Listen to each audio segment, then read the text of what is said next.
trades need to happen in order for the Atlanta Falcons to be successful in the future. In this video, I'm talking about trades from current Atlanta Falcons players that need to happen in order for this team to have a chance next year. Now, some of these people may not be, I will say this, a lot of you may not like what I'm about to say, but I'm being realistic, and I'm just suggesting guys that will help turn over the Atlanta Falcons roster. Now, the first person is Tyler Allgeier.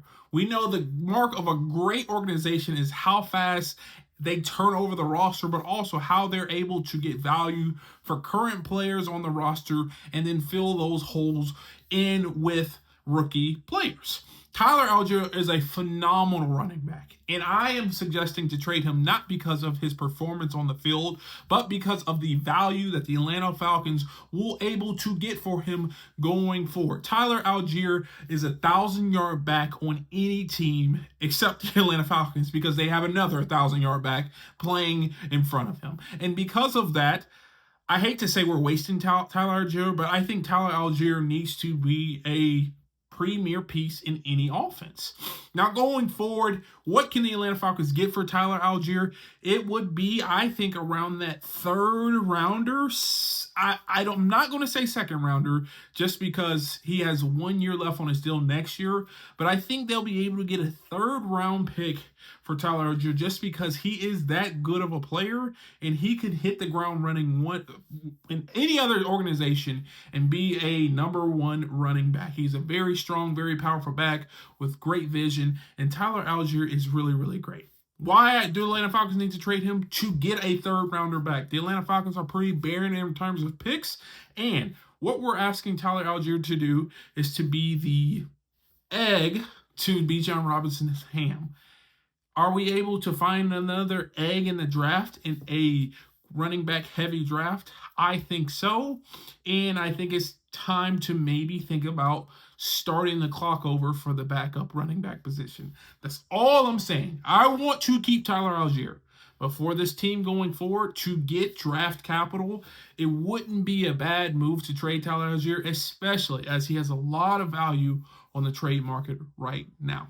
Second player who the Atlanta Falcons need to think, aka probably should trade, unfortunately, it is Grady Jarrett. Grady Jarrett is still a really good player. He's come off an Achilles a year ago, and he's shown he can be that inside protective player that a lot of teams want and covet.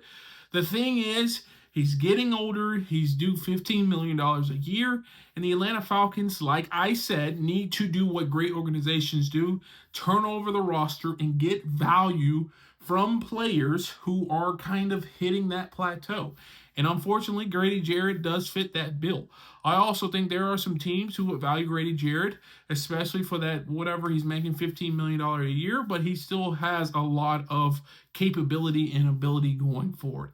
I know Grady Jarrett is an Atlanta fan, an Atlanta guy through and through, but I'm just thinking about going forward, how can this team kind of hit the reset button, not only get a little cheaper in salary, but also continue to build for the future, especially as we have Michael Penix for the next 10 years, cross our fingers, hopefully.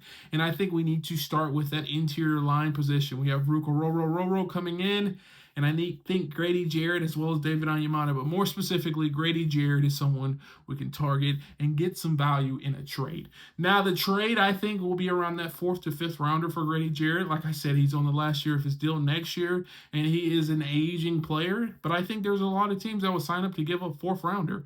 From there, we can kind of pair 2 4th rounders to move up in the draft or draft a really solid role player for a 4th rounder. And so, like I said, it's all about turning over the roster and getting players to replace and filling gaps that you have.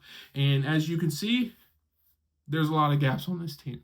Last player, this is probably not the most surprising or shocking player, but it's Kyle Pitts. I mean, we have seen Kyle Pitts be really, really good, but this offense truly does not need Kyle Pitts. Unfortunately, this offense is predicated on long, deep crossing patterns. There's not really predicated on possession catches. And if it is a possession catch we need, we always rely on Drake London, and we just unfortunately are wasting Kyle Pitts. And because of that, we can get some value. I don't think a year ago, we could have got a lot more value, or 2 years ago, we could have got a lot of more value out of Kyle Pitts than we are now. but we still can get some value. I see around that 4th to 5th round draft pick, value for Kyle Pitts. And before his years are up, before we have to re-sign him on a contract, let's get some value. Go ahead and pull the trigger, get a 4th or 5th round pick for him.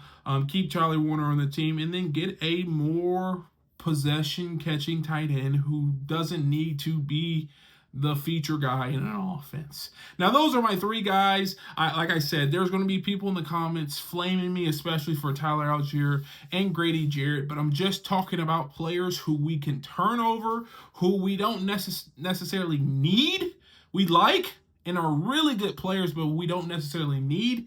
And these are players that we can get value for going forward as we're trying to turn this roster over and get young players, but also build around Michael Penix and this team going forward. If you agree or disagree, leave a comment down below. Let me know how you feel. Like I said, a lot of you probably going to hate this video, but that is okay. That's just how I feel. And if you want to see more videos like this one, like me breaking down who I think will get fired for the Atlanta Falcons coming up, check this video out right here.